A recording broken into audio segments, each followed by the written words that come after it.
Well done po, dahil meron ako ibabalita sa inyo lahat. Lamang na po ang Team Trillanes sa survey.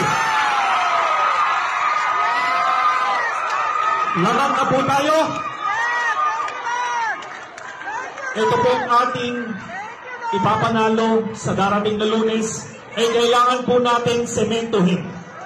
Okay, kasi alam naman po natin ang mga nangyayari, mga ilang araw, di ba? Kaya yun po ang kailangan natin pag-ingatan.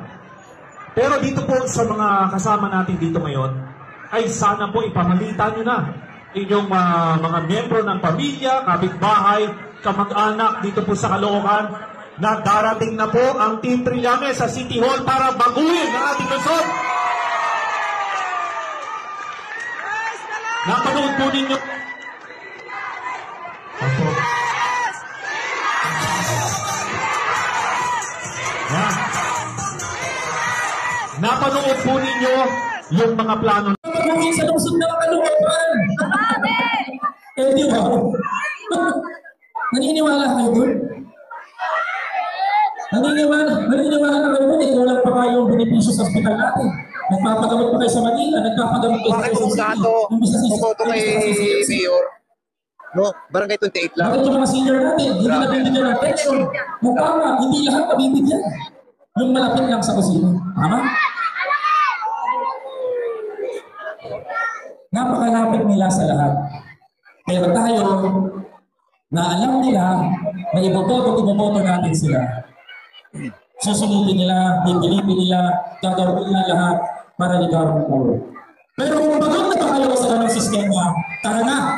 Sa Mayo 12, hayaan natin tayo ang magdikta ng susunod na mayor sa ating lungsod. Kung si Sani Trillanes sa Senado, ginusto ng pondo ng taong bayan, nagpera ng papel ng bansang Pilipinas, hindi nagnakaw. Hindi ni minsan sumagi sa utak ng tao nito na magnakaw. Pero ano ginawa niya? He is the most outstanding senator na hindi mo rap at hindi mo nanakaw. Kaya kong tayo agad kahit saan debate makarating. At si Sani Trillanes din po, mga kabarangay. Sabi nila, well done po, dahil meron ako ibabalita sa inyo lahat. Lamang na po ang Team Trillanes sa survey. Lamang na po tayo.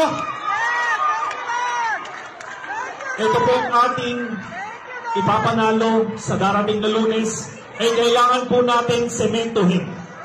Okay, kasi alam naman po natin ang mga nangyayari, mga ilang araw, di ba? Kaya yun po ang kailangan natin.